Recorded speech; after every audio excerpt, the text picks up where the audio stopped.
Hi, it's Amy from Paper and Spool, back for December Daily Day 5. So Day 5 I'm doing actually one day in advance, for anybody who's curious or kind of keeping track. I'm working on this on December 4th, but I consider working on things ahead the same as working on things behind. So if I'm gonna be okay with catching up, I'm okay with also working ahead. So I'm just gonna put something that happened today on December 4th into my album on day number 5. I personally view this as a little bit more of like an advent calendar of stories rather than like this is what happened on day 1, day 2, day 3. Some people view it differently and that's fine. This is just what works for me. So I'm going to show you kind of what I've got going on here. So for day 5, I have this transparency, this number transparency from American Crafts. It was part of the DIY shop brand. I bought it several years ago. I'm not sure if it's still available or not. And then I added one of Allie's number 5s, and happenstance, it was the same font. It's a slightly different size, but you can barely tell. And then my plan for the day is to add these 5 little stockings from the chipboard set from the Merry Days paper collection onto the front of here. And then I'm going to add my story onto the back, and I'm going to create like a little bit of a pocket from the vellum. And then on the vellum, you can see I hand lettered this on my iPad using Procreate and the Apple pencil.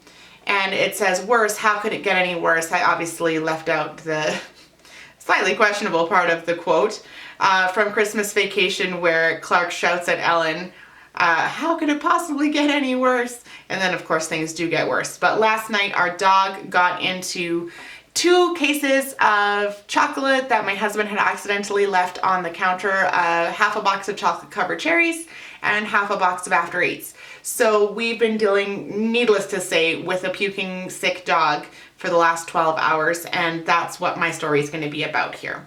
So I'm going to start by adhering the vellum pocket that I want to make first.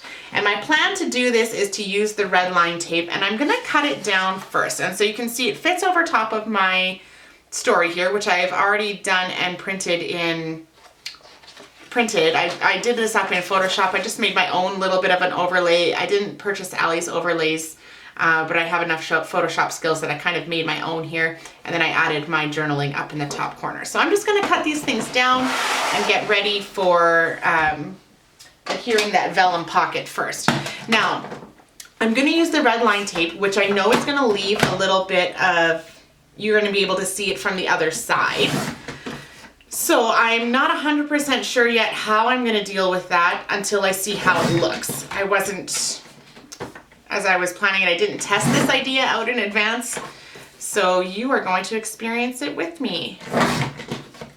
So that ended up being, I think it's a 5x7 that I printed. So that's a 5x7. So I'm going to do this one slightly larger. And so I'm going to do it 6x8. And when I'm doing something like this, I try to line up, I know that 3 will be the middle, and so I try to kind of line up the middle of what I'm cutting down. I have not marked this in any way possible. I could be like a grown-up and use a ruler. That would be probably the better idea.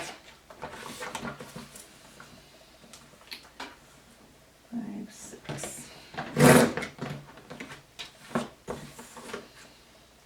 If anybody's interested in using this quote the way that I've lettered it in their own albums, I'll probably toss it up on my blog as a free download for you guys if you're interested in having it.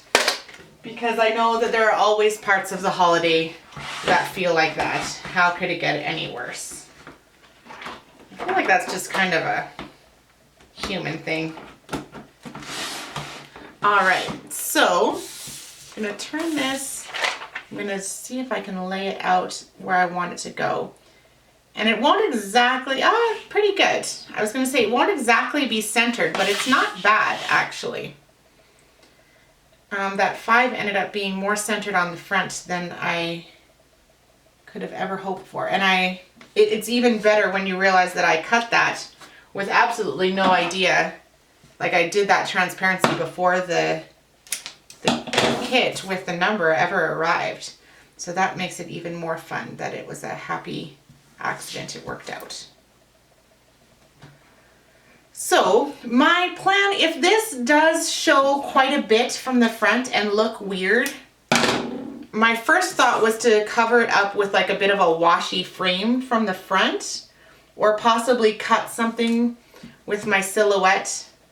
So those are kind of my ideas for what I might do. But I really wanted to see what it looked like first before I started panicking about it. Because there's a lot that I feel I can live with in a December daily album. Maybe more than other people, and maybe it's because I do it daily rather than kind of finish it up after the holiday. Like, I think if I was working on this in January, after I'd taken all the photos, I might be more fussy about the way things looked. But because the actual doing it in December is part of the joy for me, I'm not too concerned with getting everything perfect.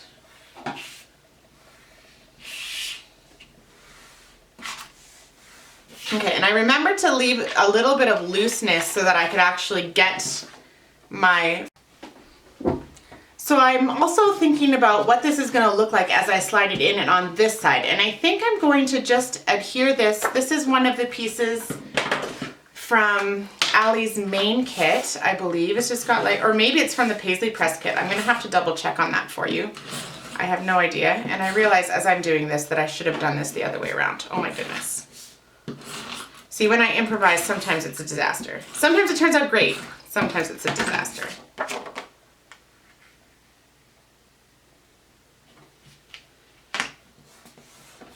So I'm just going to add that on there. And it has this really, really slight snowflake pattern. And then I'm just going to trim it. I personally don't ever worry too much about trimming these kinds of things. I don't use my trimmer for it because I already used my trimmer for the other one. As long as I keep my scissors on the side of the paper, I feel that it'll be okay. Okay, so I've got the slight gray pattern on the back, and that's just a cool way to kind of get more pattern into your album. And I'm not going to worry too much about punching a hole for this ribbon. It's quite thick, and I don't have a hole puncher that'll do that. So I am just going to staple it on there, and that way I have something to grab onto when I'm trying to get this story out of the pocket. And then I'm going to slide it in there. And now I'm going to just adhere those 5 stockings from the chipboard set. Again, I could go and find a ruler, but as I am generally rebelling against all things even, I'm just teasing. This is just easier for me.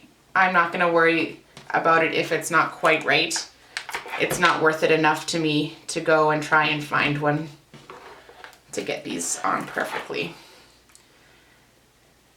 And the problem with these little things that well, it's not a problem, is that I liked all of them and I wanted to use all of them, and I was trying to think of a great way to use all 5 when we have only 4 people in our family. I was like, oh, well, I can't use it on a page about our actual stockings because we only have 4, like, well, the 3 humans and the dog. I consider him part. He has his own stocking. And so this was a great way to just have it tie into the number rather than it's being meaningful about our family or anything like that. It ties into the number 5. So I've got the 5 stockings, and then on the back, worse, how could it get any worse, with the story that pulls out, just like that. So a simple day, and I hope something that you feel that you could easily make yourself. And I'm just going to pop it into the rings and it'll be done.